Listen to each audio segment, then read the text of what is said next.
Welcome. Meditation is something practical, not theoretical. There is of course a philosophy behind it, but it's about sitting down and doing the meditation. When we meditate, we use the mind in a certain way. And we try to enter deeper and deeper within, and that needs a certain concentration. But we tend to lose that concentration, and instead of meditating, we just sit there and daydream. And that's why many think that they cannot meditate. But that isn't correct, because if one follows these 5 practical points, one's meditation will improve a lot. I have been teaching meditation for 25 years, and I know these points work well for everyone. Stay tuned.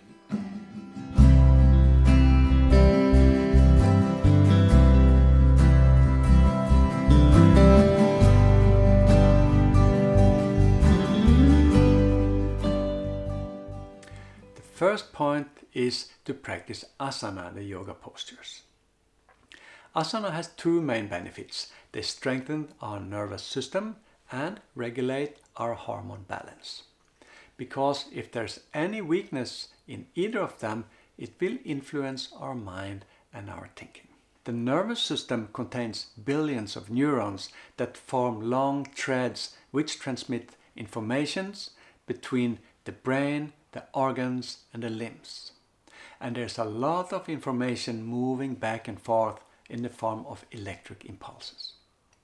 This naturally puts a certain pressure on the nervous system, and if the nerves are weak, this will be felt like restlessness.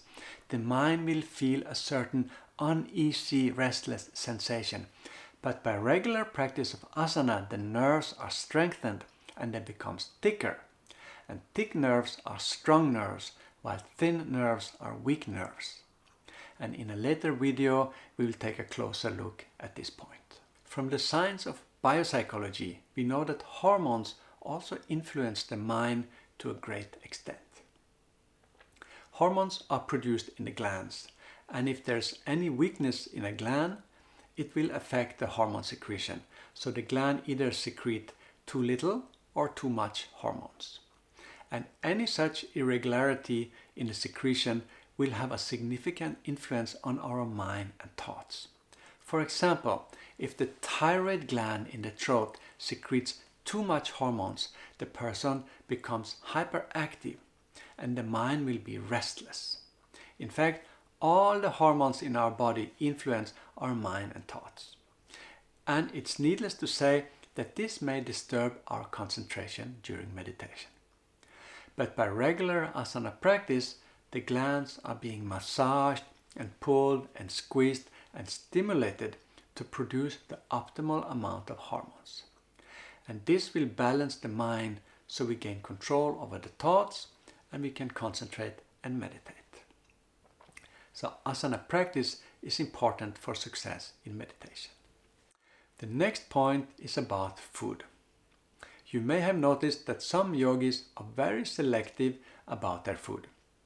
And the reason is that all food influence our mind and concentration. From physics, we know that everything in this universe has vibration. Certain things have a subtle, a very pure vibration, while other things have a very strong, or we may say, an energetic vibration. And this is also the case when it comes to food. Some food, like fruits and some vegetables, has a very pure vibration, while meat, fish and egg have stronger vibration. A beginner to meditation may not feel the difference, but as the body and mind becomes purer, it will be felt. And to give an example that is easy to understand is alcohol, and how just a few drinks of alcohol will strongly affect our thinking and concentration. But as mentioned, all food influences the mind. Some food helps to improve concentration, while some food weakens the concentration. And there's a whole science behind it. This is a very important topic to understand. And this will also be covered in a separate video. So to gain control over our food and food habits helps to improve our meditation. The next point is about cleanliness. You know, if the body is sweaty or dirty, it will create heat and sometimes itchiness. So we should keep the body clean and cool. And before meditation, we should always take a shower or at least do half bath. A shower is the best, but that may not always be practical. And then we can do half bath instead. Half bath is basically to wash our feet and hands, the genitals, our neck and face. When we clean ourselves, it's advised to use cool or lukewarm water, because hot water makes the nerves dull. But cool water makes the nerves and the brain sharp and alert. So cleanliness is important for improving concentration. The next point is about fasting. There's a really good reason why all the great masters from Buddha to Jesus and Muhammad, they all set an example by fasting. My own master fasted for 5 years, but that was under extraordinary circumstances. But still, it shows what the body and the mind are capable of. But long fasting is not necessary in this case, but rather just fast for 1 day and do that twice a month. So it, all in all, becomes 2 days in a month. Some yogis like myself even fast 4 times a month, but twice a month will be sufficient for most. But fasting isn't always easy. And one reason is that we are obsessed with food. And the thought of remaining without food can be quite intimidating, even if it's just for 1 day. Regular fasting is taming and disciplining the mind, and over time the mind develops strong willpower. And that willpower is perhaps the most important weapon for success in meditation. Without adequate willpower, the mind tends to jump from one thought to another, and we just sit there and daydream instead of meditating. But by regular fasting, we develop the necessary mental strength to control the mind and keep it focused during the meditation. So regular fasting is really good for boosting our meditation. And besides that, fasting has great health benefits too. The last point is about morality. We see all over the world that moral principles are declining, and to lie, to steal and cheat is so common that it has become more or less acceptable. We see it in business, in religions, by prime ministers and by presidents. But how will it affect our meditation?